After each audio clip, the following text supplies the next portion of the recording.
नमस्ते दोस्तों, मैं हूं प्रदीप कुमार। आप देख रहे हैं डिजिटल मार्केट। वीडियो शुरू करने से पहले बता दूं, ये वीडियो एक एजुकेशनल पर्पज के लिए है। अगर आप स्टॉक मार्केट में कोई भी फाइनेंशियल इन्वेस्टमेंट करते हो तो अपने फाइनेंशियल एडवाइजर से सलाह जरूर लें या फिर अपनी सोच समझ के साथ ही स्टॉक मार्केट में इन्वेस्टमेंट करें। अगर आपको स्टॉक मार्केट में कोई भी फाइनेंशियल लॉस होता है तो उसके लिए ये वीडियो रिस्पॉन्सिबल नहीं रहेगी। तो चलो चलो दोस्तों, वीडियो शुरू करते हैं। देखो, आज इस वीडियो में हम बात करने वाले हैं गोपाल स्नैक स्टॉक्स के बारे में। और यहाँ पे इस वीडियो में मैं इस स्टॉक की जो सबसे डीपली एनालिसिस है उसके बारे में बात करने वाला हूँ। ऐसी एनालिसिस में आपको बताऊंगा कि जो एनालिसिस आपने आज तक कभी देखी नहीं होगी। जिस तरीके से मैं आपको यहाँ पे बारीकियां बताने वाला हूँ कि भाई आपको इक्विटी पे कितना रिटर्न मिलेगा, बाइंग एवरेज कितनी है, कितने कितने टाइम पे आपको स्टॉक में कितना कितना रिटर्न देखने को मिलेगा, 15 दिन में कितना मिलेगा, 1 महीने में कितना रिटर्न मिलेगा, 3 महीने में, 9 महीने में, 6 महीने में, 1 साल में और 5 साल तक आपको कितना कितना रिटर्न यहाँ पे देखने को मिलेगा। शेयर्स की जो बाइंग एवरेज चल रही है वो क्या चल रही है, इक्विटी पे कितना रिटर्न है, कैपिटल पे कितना रिटर्न है, साथ में जो होल्डिंग पैटर्न्स है वो किस तरह से यहाँ पे काम कर रहे हैं, साथ में जो क्वार्टरली रिजल्ट्स है वो इतने डाउन या पॉजिटिव जो है वो यहाँ पे ऐसे क्यों है, साथ में लास्ट ईयर की परफॉर्मेंस से लेके हर चीज के बारे में मैं बारीकी से आपको बताऊंगा। मैं इस वीडियो में आपको कोई भी कैंडल चार्ट नहीं दिखाने वाला, क्योंकि कैंडल चार्ट के भरोसे कभी भी एनालिसिस नहीं कर सकते आप, ना ही फ्यूचर्स की एक्टिविटी के बारे में पता लगा सकते हो। लेकिन जो फंडामेंटल्स मैं आपको बताने वाला हूं, जो फंडामेंटल का पिटारा यहाँ पे खोलने वाला हूं, उस पिटारे में देखते हैं क्या क्या निकल के आता है। काफी चीजें काफी बारीकी के साथ में समझाने वाला हूं। मेरे पास जितने भी विजिटर्स हैं वो यही कहते हैं कि भैया आपकी जो एनालिसिस है सबसे बेस्ट हमें लगती है, तो आप एक बार देखना कि आपको ये एनालिसिस कैसे लगती है। ठीक है, अगर देखो स्टॉक के करंट शेयर प्राइस की बात करें तो यहाँ पे इस टाइम जो करंट शेयर प्राइस है वो 408 रुपए के आसपास चल रहा है। ठीक है, साथ में अगर स्टॉक की सबसे बड़ी अपडेट ये है कि 33 रुपए के पॉजिटिव मोमेंटम के साथ ये स्टॉक आज अपने नियर बाई अपर सर्किट के आसपास आके खड़ा हो गया। साथ में यहाँ पे नियर बाई 9% से ज्यादा की आपको पॉजिटिव ग्रोथ देखने को मिल रही है। साथ में अगर स्टॉक की लास्ट ईयर की परफॉर्मेंस की बात करें तो लास्ट ईयर ये स्टॉक 301 रुपए से चल के 409 रुपए 90 पैसे के आसपास गया। तो मतलब अगर देखा जाए जिस प्राइस रेंज के अंदर ये स्टॉक है उसके अंदर तो यहाँ पे 50% भी आपको रिटर्न देखने को नहीं मिला। तो जाहिर सी बात है कि भाई यहाँ पे आपको एक छोटा सा नेगेटिव पॉइंट देखने को मिलेगा कि भाई लॉन्ग टर्म के अंदर, मतलब अगर देखा जाए पूरे साल के अंदर यहाँ पे एक अच्छा खासा रिटर्न जो एक उम्मीद लगानी चाहिए हमें वो यहाँ पे देखने को नहीं मिल रहा। हालांकि कुछ पेनी स्टॉक ऐसे हैं या फिर जो स्मॉल कैप के स्टॉक ऐसे हैं जिनकी प्राइस रेंज 10 रुपए से लेके 30 रुपए के आसपास है, वो भी कम से कम साल में आपको 2 या 3 गुना से ज्यादा रिटर्न दे देते हैं। लेकिन यहाँ पे जो स्टॉक जिस प्राइस रेंज में है उसके हिसाब से तो यहाँ पे आपको 300 रुपए, मतलब देखा जाए तो 50% भी यहाँ पे रिटर्न आपको देखने को नहीं मिल रहा। ठीक है, साथ में अगर स्टॉक के डिविडेंड की बात करें तो यहाँ पे जो कंपनी ने डिविडेंड है 0.06% यहाँ पे डिविडेंड डिस्ट्रीब्यूट करने का अनाउंसमेंट कर रखी है। जो डिविडेंड है वो भी काफी ज्यादा कम है। तो यहाँ पे अगर देखा जाए तो एक तरह से जो होल्डिंग है सबसे ज्यादा वो सिर्फ लोगों में डिविडेंड लेने की वजह से है, क्योंकि यहाँ पे रिटर्न तो कोई खास यहाँ पे देखने को मिल नहीं रहा। तो देखते हैं कि जब इतने मतलब बुरे हालात हैं स्टॉक के, फिर भी स्टॉक के अंदर अपर सर्किट वाली कंडीशन हो रही है, तो आखिर इस स्टॉक के अंदर ऐसा क्या चल रहा है कि जो अपर सर्किट यहाँ पे लगा हुआ है। लेकिन उससे पहले मैं आपको स्टॉक की एक बार क्वार्टरली रिपोर्ट और दिखा देता हूँ। अगर कंपनी के रिवेन्यू की बात करें तो कंपनी का रिवेन्यू 354 करोड़ के आसपास है। लास्ट ईयर की अगर कंपैरिजन में इसकी परफॉर्मेंस देखी जाए तो यहाँ पे 11% का एक अच्छा खासा पॉजिटिव मोमेंटम, एक जबरदस्त यहाँ पे ग्रोथ आपको देखने को मिल सकती है। नेट इनकम की बात करें तो 24 करोड़ के आसपास है। लास्ट ईयर के कंपैरिजन में यहाँ पे 14% की गिरावट है। साथ में अगर यहाँ पे नेट प्रॉफिट मार्जिन की बात करें तो 6 पॉइंट, मतलब नियर बाई 7% के आसपास नेट प्रॉफिट मार्जिन है। लेकिन लास्ट ईयर की परफॉर्मेंस के अगर कंपैरिजन किया जाए तो यहाँ पे 22% की गिरावट देखने को मिलती है। साथ में अब बात करने वाले हैं इसकी डीपली एनालिसिस के बारे में। देखो स्टॉक की जो मार्केट कैपिटल है, ठीक है, वो मार्केट कैपिटल यहाँ पे 4675 रुपए के आसपास है।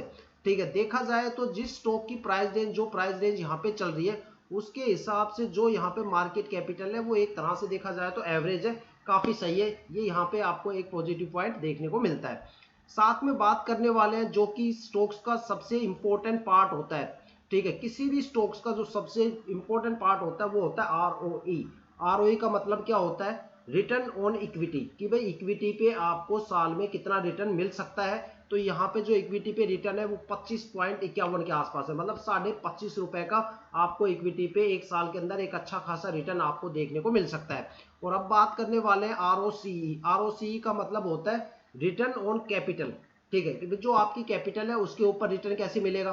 देखो आरओई में तो क्या होता है कि जैसे कोई शेयर उछलेगा या चलेगा तब आप सोल्ड आउट करोगे तो वहां पे जो रिटर्न आपको देखने को मिलेगा वो आरओई होता है, ठीक है। और आरओसी में क्या होता है कि जो आपकी कैपिटल है उसके बेस के ऊपर जो यहाँ पे डिविडेंड मिलेगा वो डिविडेंड आपको कितना मिलेगा, तो यहाँ पे आपको 42 रुपए 74 पैसे के आसपास है। अगर आपने 400 रुपए का एक शेयर खरीदा है तो उसका आसपास आपको यहाँ पे जो कैपिटल रिटर्न देखने को मिलेगा वो 42 रुपए के आसपास आपको ईयरली देखने को मिलेगा। साथ में अगर स्टॉक की बुक वैल्यू की बात करें तो बुक वैल्यू यहाँ पे 31 रुपए 33 पैसे के आसपास है। ये देखा जाए तो एक तरीके से पॉजिटिव पॉइंट भी है और नेगेटिव पॉइंट भी है। नेगेटिव पॉइंट ये है कि स्टॉक के अंदर जो सबसे ज्यादा होल्डिंग ले रखी है वो या तो प्रमोटर के पास है या एफआईआई या डीआईआई के पास है, यहाँ पे इन्वेस्टर्स के पास कुछ भी नहीं है, ठीक है। तभी इतनी कम यहाँ पे बुक वैल्यू दे रखी है। दूसरा सबसे बड़ा पॉजिटिव पॉइंट ये है कि भाई अगर यहाँ पे बुक वैल्यू इतनी है, ठीक है, तो स्टॉक में प्रमोटर्स दब के भरे होंगे और प्रमोटर दब के भरे होंगे तो स्टॉक कुछ सालों तक बढ़िया चलेगा जब तक उनका जो पब्लिक जो इन्वेस्टर्स है उनकी होल्डिंग ज्यादा नहीं हो जाएगी, तब तक यहाँ पे मोमेंटम काफी तेज आपको देखने को मिल सकता है, ठीक है। देखो बुक वैल्यू क्या होती है, सिंपल भाषा में मैं आपको समझाता हूँ। अगर मान लो आपने 100 शेयर 50 रुपए के खरीदे और 100 शेयर आपने 100 रुपए के खरीदे तो आपका जो बुक वैल्यू क्या हो गई 75 रुपए हो गई, मतलब जो आपकी एवरेज हो गई वो कितनी हो गई 75 रुपए के आसपास हो गई। अब सोचो कि भाई 75 रुपए, जब तक आपका स्टॉक 75 रुपए से ऊपर रहेगा तब तक आप हमेशा प्रॉफिट में रहोगे। जैसे स्टॉक 75 रुपए से थोड़ा सा भी नीचे गया आपके पोर्टफोलियो के अंदर रेड सिंबल हो जाएगा, आप लॉस के अंदर चलने शुरू हो जाओगे, मतलब 75 से ऊपर आपको एक प्रॉफिट ही आपको देखने को मिलेगा। तो यहाँ पे जो बाइंग कर रखी है, बाई जो एवरेज है, बाई एवरेज है, जो बुक एवरेज है, मतलब शेयर्स की जो एवरेज चल रही है वो यहाँ पे 31 रुपए 33 पैसे के आसपास है। तो जाहिर सी बात है कि भाई जब ये स्टॉक कम प्राइस पे था तो यहाँ पे एक बड़ा वॉल्यूम या तो प्रमोटर ने खरीद लिया या फिर यहाँ पे एफआईआई या डीआईआई या गवर्नमेंट में से किसी किसी मतलब एक हिस्से में सबसे ज्यादा होल्डिंग है, जिसकी वजह से यहाँ पे बुक वैल्यू अभी कम है।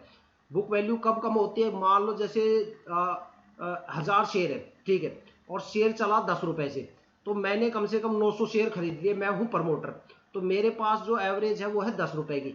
अब 100 शेयर बच गए पब्लिक के लिए, कोई उसमें से 50 का खरीद रहा है, कोई फिर वो 200 पे गया 200 पे खरीद लिए 20 शेयर, फिर वो 400 पे गया तो वहां पे 30 शेयर खरीद लिए, तो एवरेज आ गई घूम फिर के 15 या 20 रुपए के आसपास, क्योंकि सबसे ज्यादा होल्डिंग तो मैं लेके बैठा हूं 900 शेयर की 10 रुपए के हिसाब से, तो मैं हो गया प्रमोटर, तो प्रमोटर की होल्डिंग सबसे ज्यादा हो गई। अब मैं कब उसको बेचूंगा, जब शेयर को अच्छे से दौड़ाऊंगा पहले, तो फिर मैं वहां पे धीरे धीरे अपनी होल्डिंग कम करता जाऊंगा, मेरी होल्डिंग कम होती जाएगी, बुक वैल्यू बढ़ती जाएगी और बंदों के पास जो पब्लिक इन्वेस्टर्स है वो मोटा सा पैसा लेके बैठे रहेंगे फिर, ठीक है। तो इस तरीके से बुक वैल्यू काम करती है। अब बात करते हैं फेस वैल्यू की। यहाँ पे जो फेस वैल्यू है वो 1 रुपए के आसपास है। हालांकि स्टॉक मार्केट में फेस वैल्यू को कभी इन्वेस्टर्स कंसीडर करके नहीं चलते, लेकिन फेस वैल्यू क्या होती है वो मैं आपको बताता हूँ। इन केस ऑफ कि आप कहीं पे 15-20 दिन के लिए या 6 महीने के लिए स्टॉक पे पैसा लगा के कहीं बिजी हो गए और आपको स्टॉक की कोई अपडेट नहीं है, उस दौरान स्टॉक के अंदर या तो बिकवाली की कंडीशंस आ गई या कंपनी बैंकरप्ट हो गई या दिवालिया निकल गया कंपनी का और कंपनी डीलिस्ट होने वाली है, ठीक है, और 1.5 महीने में कंपनी डीलिस्ट हो जाती है, 1.5-2 महीने में मान लो डीलिस्ट हो गई, ठीक है, तो वहां पे जो बेच के चले गए वो चले गए और जो जिन्होंने नहीं बेचा डीलिस्टिंग डेट तक, तो वहां पे सबके स्टॉक जीरो हो जाते हैं। तो उस केस में आपको कितना रुपया मिलेगा आपके शेयर्स का, मान लो आपने 400 रुपए के शेयर खरीद रखे 100 शेयर, तो आपको 400 रुपए के हिसाब से पैसे नहीं मिलेंगे, आपको पर शेयर 1 रुपए के हिसाब से मिलेगा, क्योंकि उसकी जो फेस वैल्यू है वो 1 रुपया है, तो आपको 1 रुपए के हिसाब से face value as a recovery आपको मिलेगी कि भाई ये आपकी रिकवरी है, मतलब फुटकर के भाव में आपको रिकवरी मिलने वाली है, ठीक है। लेकिन यहाँ तक देखो कोई भी वेट नहीं करता, अगर किसी ने पैसा लगाया है तो जैसे मार्केट गिरेगी या इस तरह की नेगेटिव न्यूज आएगी भाई कंपनी डिलिस्ट हो रही है, तो वो भले 15-20-50 या 10-15 रुपए के लॉस पे बेचेगा, लेकिन वो बेच के निकल जाएगा, वो 1 रुपए तक का वेट यहाँ पे नहीं करने वाला। अब बात करने वाले हैं कि भाई इस स्टॉक के अंदर जो रिटर्न है वो कैसा है, रिटर्न का पैटर्न कैसा है। अगर शॉर्ट टर्म की रिटर्न की बात की जाए तो अगर आप इसे स्टॉक को 1 वीक होल्ड करके सोल्ड आउट करते हो तो आपको यहाँ पे 8% का रिटर्न देखने को मिलता है। अगर आप इसे 1 मंथ तक होल्ड करके बेचते हो तो आपको यहाँ पे 20.5% रिटर्न तक मिल जाएगा, और अगर आप इसे 3 महीने तक होल्ड करके बेचते हो तो आपको 20% रिटर्न देखने को मिलेगा। अगर आप इसे 6 महीने तक होल्ड करके बेचते हो तो 11% का आपको 6 महीने में रिटर्न मिलेगा, 9 महीने में भी आपको ये सेम मिलेगा। 1 ईयर तक अगर होल्ड करते हो तो भी आपको सेम मिलेगा, 11% मिलेगा, 2 ईयर में भी 11 मिलेगा, 3 ईयर में भी 11, 4 ईयर में भी 11 और 5 ईयर में भी 11। तो इसका मतलब क्या है कि भाई शॉर्ट टर्म में यहाँ पे जबरदस्त रिटर्न है, लॉन्ग टर्म में तो यहाँ कोई रिटर्न ही नहीं है, चाहे 1 साल के लिए होल्ड कर लो और चाहे 5 साल के लिए होल्ड कर लो, लॉन्ग टर्म में तो यहाँ पे कोई फायदा ही नहीं है। अगर आप ये सोच रहे हो स्टॉक में भाई लॉन्ग टर्म में लगाए और लॉन्ग टर्म में यहाँ पे कुछ निकाल के ले जाएंगे, तो यहाँ पे आप बाबा जी का ठुल्लू लेके जाओगे, यहाँ पे आपको कुछ भी नहीं मिलने वाला। ठीक है, यहाँ पे जो आपको रिटर्न मिलने वाला है वो 3 महीने तक सबसे जबरदस्त लेवल का रिटर्न मिलेगा। 3 महीने से ज्यादा स्टॉक में होल्डिंग करने का कोई भी फायदा नहीं है, क्योंकि शॉर्ट टर्म के अंदर ही स्टॉक के अंदर सबसे जबरदस्त लेवल का रिटर्न है, खासतौर पे 3 मंथ तक। 3 मंथ से ज्यादा रिटर्न मत करना। ठीक है, अगर मान लो कोई बंदा फिर भी लॉन्ग टर्म करना चाहता है तो वो यहाँ पे सिप वगैरह स्टार्ट कर सकता है, स्टॉक की थोड़े थोड़े अमाउंट डाल के एक लॉन्ग टर्म के लिए वो डाल सकता है। लेकिन मैं तो यही कहूंगा कि लॉन्ग टर्म में यहाँ पे इन्वेस्टमेंट करना बिल्कुल सही नहीं है। अब बात करते हैं इसके होल्डिंग पैटर्न को लेके कि भाई किस किस बंदे ने कितना कितना शेयर ले रखा है। देखो मैंने पहले बताया था कि भाई यहाँ पे जो ये बुक वैल्यू है ये इतनी कम क्यों है, क्योंकि किसी ने तो सस्ते के अंदर बहुत ज्यादा माल खरीद रखा है। तो वो चीज आ गई घूम फिर के यहाँ पे कि भाई जो होल्डिंग है यहाँ पे प्रमोटर की सबसे ज्यादा है। अगर लास्ट ईयर देखी जाए तो प्रमोटर की 93.93% की होल्डिंग थी, जो 24 तक आते आते 81 के आसपास आके खड़ी हो गई। मतलब अगले साल से लेके अब तक कम से कम 10%, जो 10-11% यहाँ पे प्रमोटर्स ने अपना माल किसको बेच दिया, पब्लिक इन्वेस्टर्स को थमा दिया। देखो यहाँ पे पब्लिक इन्वेस्टर पिछले साल कोई भी नहीं था, कोई भी किसी ने भी शेयर नहीं खरीदा, लेकिन जैसे ही बंदे आए, पब्लिक इन्वेस्टर्स आए, देखो मार्च कोई नहीं था, मार्च 2024 में यहाँ पे भीड़ आई और भीड़ को प्रमोटर्स ने अपना 10% माल पकड़ा दिया, जो उन्होंने मतलब इस प्राइस रेंज के अंदर खरीद रखा था। 34 रुपए 31 रुपए 33 पैसे के आसपास जो माल खरीद रखा था वो इनको 400 रुपए के भाव में चिपका दिया। ठीक है, अब ये 400 रुपए के भाव में लेके चल रहे हैं और इस साल, इस महीने भी, इस क्वार्टर में भी कुछ परसेंट यहाँ पे पब्लिक इन्वेस्टर्स बढ़ गए। अगर गवर्नमेंट होल्डिंग देखी जाए तो गवर्नमेंट होल्डिंग यहाँ पे कुछ भी नहीं है। और अगर डीआईआई की होल्डिंग देखें तो लास्ट ईयर यहाँ पे 6.50% थी, जो इस साल बढ़ के आपको 6.85 हो गई, मतलब कुछ पॉइंट यहाँ पे बढ़ गई। पिछले साल एफआईआई की कोई होल्डिंग यहाँ पे नहीं थी, इस बार आपको होल्डिंग यहाँ पे थोड़ी सी बढ़ती हुई नजर आई। तो यहाँ पे क्या चीज बढ़े, या तो एक तो डीआईआई का यहाँ पे रिकॉर्ड बढ़ गया, एक एफआईआई बढ़ गई और एक यहाँ पे पब्लिक इन्वेस्टर्स बढ़ गए।